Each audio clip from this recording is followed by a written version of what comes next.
Welcome to Imagine Otherwise, the podcast about bridging art, activism, and academia to build more just futures. I'm Cathy Hannabach, and today I'm talking with performance artist and gender studies scholar Kristie Soares about the political power of pleasure, laughter, and joy. Kristie's new book, Playful Protest, The Political Work of Joy in Latinx Media, has chapters about gozando in salsa music, precise joy among the new Young Lords Party, choteo in the comedy Qué Pasa U.S.A., azúcar in the life and death of Celia Cruz, dale as Pitbull's signature affect, and silliness in Alexandria Ocasio-Cortez's interventions into political violence. In our conversation, Kristie shares her journey into studying what joy can do for social and political movements, as well as the pleasure-filled genealogies of feminist, queer, and trans of color artists and cultural producers that shaped her approach to political joy. She also gives us a behind-the-scenes look into some almost book moments, or what didn't end up in this book, but that opened onto a new project about queer excess and disco. We close out our conversation with Kristie's project of building a world where QT-POC joy is not policed and pleasure is embraced as an integral part of social, economic, and political life. Thank you so much for being with us today, Kristie. Thanks for having me. So in your new book, you argue that joy is a particularly politicized form of pleasure that can intervene in all kinds of norms, gender, sexuality, race, and class, as well as the coloniality of affect. What makes joy such a powerful tool for resistance and social change in the Latinx media that you analyze? So the thing about joy is that no one sees it coming. We can see from the historical record, and my book does this work in the introduction, that joy has been largely depoliticized and overlooked by power structures. So we can think about the way that colonial power structures have used joy as an excuse for colonization. An example, this is what Saidiya Hartman theorizes as contented subjection in the context of U.S. chattel slavery, the idea that the happy, quote unquote, happy slave must be okay with being enslaved, right? His happiness is evidence of the fact that he agrees with the project of slavery. So there are ways that joy has been misread, dismissed, depoliticized historically, and even in the present day as an activist and political tool. So I think what makes joy so powerful is that folks really don't see it coming as a political tool, even though we also know that it's always been part of the political. Your archive for this book includes a huge range of media genres, from television sitcoms, photography, and salsa music, to activist events, hip hop, and social media. What are some of your favorite examples of how Latinx media makers use these genres to articulate the political power of joy and pleasure? I'd like to look at the book as book-ended by the two examples that start and end it. And the book moves chronologically from the 1960s to more or less the present. And it starts with the example of the salsa artist Ray Barretto, Puerto Rican salsa artist in New York. And Ray Barretto became politicized in the 1960s. He was in the U.S. Army. And upon coming back for being deployed, he becomes involved in Puerto Rican nationalist movements in New York. And he's doing things like supporting, for example, the New York-based Young Lords Party in the late 60s, early 70s, releasing music for them, hosting fundraisers for them where he plays music, all of this.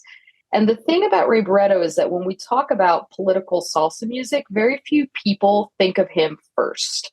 More often, people will think of someone like Eddie Palmieri or Ruben Blades.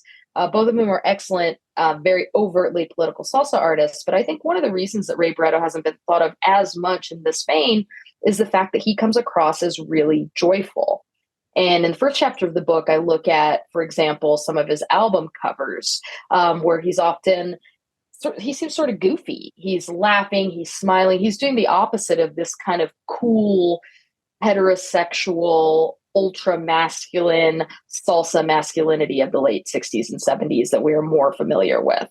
And so the interesting thing about Ray Barretto is that he's doing explicitly political work, And he's doing it all through this lens of joy. And if we go back, and the book does, and look back at his, not just his lyrics, but also his drumming, because he's a drummer, at his public media output, we see actually that he's doing both of these things at the same time. And if we kind of fast forward to the contemporary moment, the book ends by looking at Alexandria Ocasio-Cortez, Representative Alexandria Ocasio-Cortez.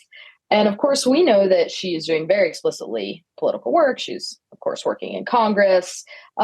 But the interesting thing about her is that while her work is so explicitly political, it's so explicitly radical in her case, she is also doing it through a lens of joy. And the book ends by looking at her Instagram, and I quoted her Instagram between 2018 and 2019 in particular. And what we see is this overt use of joy to talk about political things. So I think the example that probably most people think of is when there was this video that was released or leaked, I guess, of her dancing when she was in college on a rooftop. And the far right made a huge deal about this and sort of arguing that this was an indication of the fact that she's unfit for office. And of course, that's a ridiculous statement. But part of what they were arguing is that someone inhabiting joy in that way makes them unfit for office. And it would have been, I think, not unreasonable for her to take the opposite affect or emotional context when answering that, being very serious. But instead, what we see is her releasing more dancing videos. Right on her Instagram, she has a photo or a video of her dancing on Capitol Hill.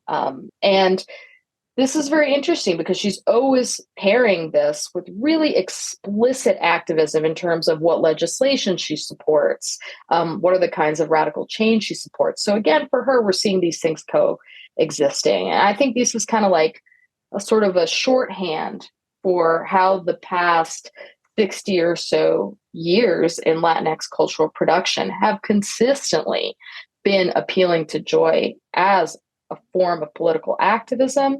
We just haven't necessarily looked at it always through that lens.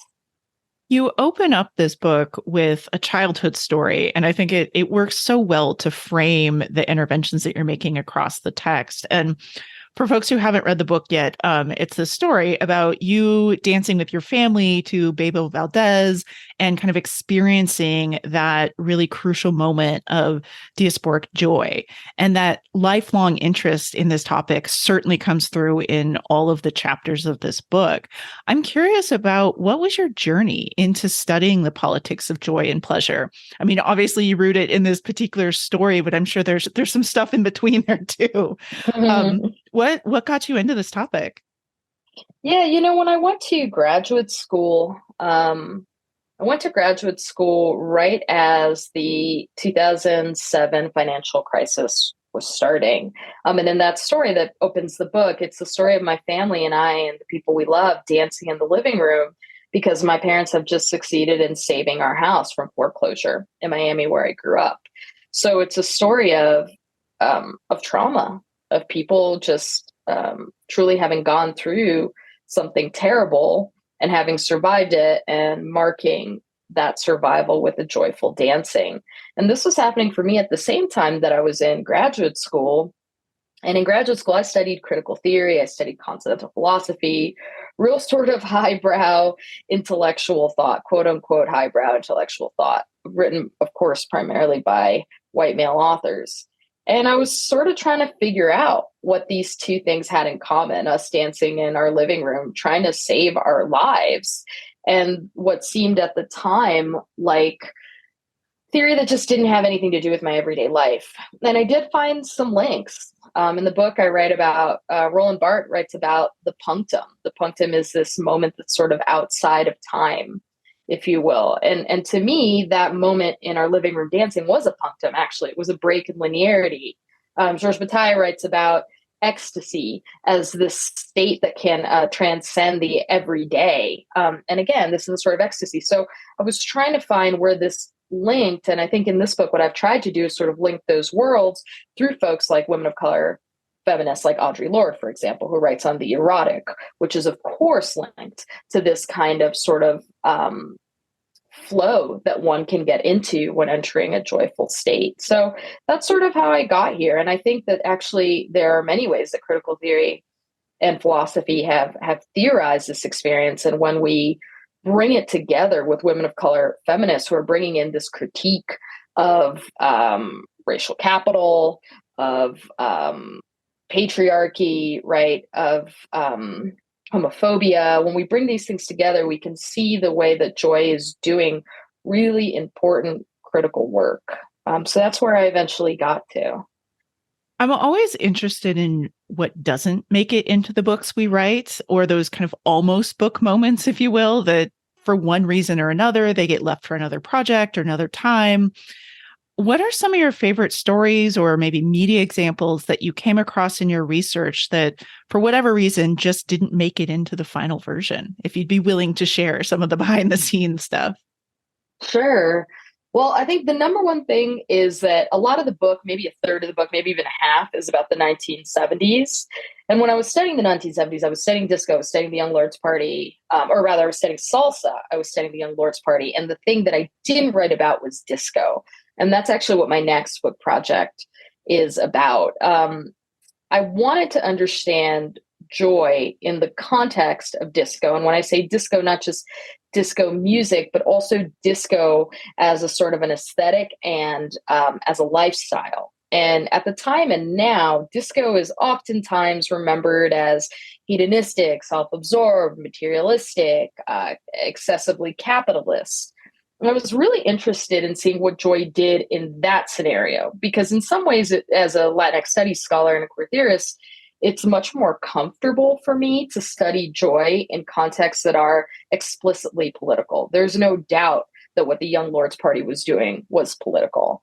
And toward the end of the book, I take up the example of Pitbull, the rapper and pop star, Cuban-American rapper and pop star from Miami. And he's complicated. He's, he's a millionaire. He doesn't always have what I would think of as the most radical politics. He has really complicated sort of dealings with sexism and gender.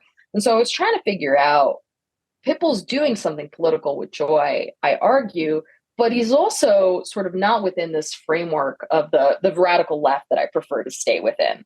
So that kind of led me, if we look at Pitbull and if we think what came before someone like Pitbull, I think that is disco, and it is the disco era. So in my next book, I hope to look at the disco era and see how the disco era shaped Latinx gender and sexuality, and also how Latinx gender and sexuality in some ways was, I think, the model for disco, for the way that we think about disco. So I'm really looking forward to sort of figuring out the kinds of what I would think of as queer excess that are centered within a music culture that is largely remembered as uncritical of capitalism.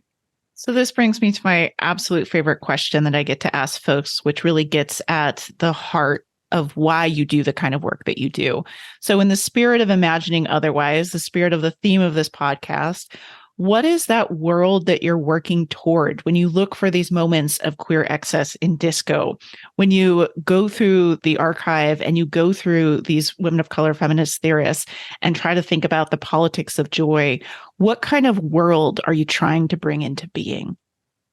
I think the world that I'm working toward, and that I think my colleagues and my students are also working toward, is a world where joy is not policed. And I mean that in every sense of the word. I mean that joy is not literally policed, as in that someone can go, to use very well-known examples, that someone can go bird watching, a man of color can go bird watching and not be policed for being in joy.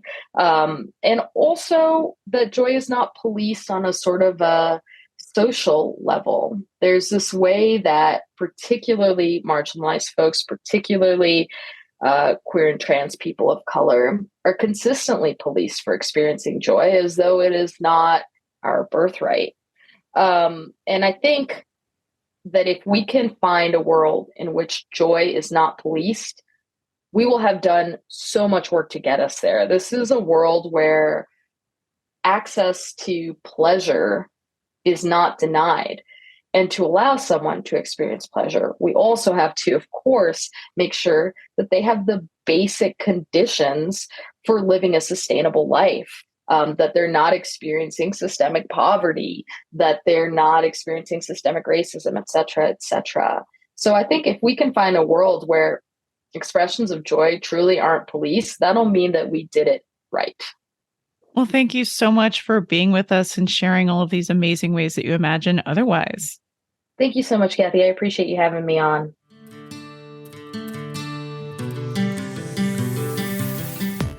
Thanks for joining me for this episode of Imagine Otherwise. A big thanks to Kristie as well for sharing her work. You can learn more about Kristie's book, Playful Protest, and her other projects in the show notes on our website at ideasonfire.net. The show notes include a transcript and teaching guide for this episode, as well as related books, episodes, and resources. This episode of Imagine Otherwise was produced and edited by me, Cathy Hannabach. Want to support the show?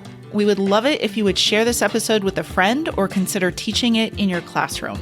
You can also subscribe to the show wherever you get your podcasts.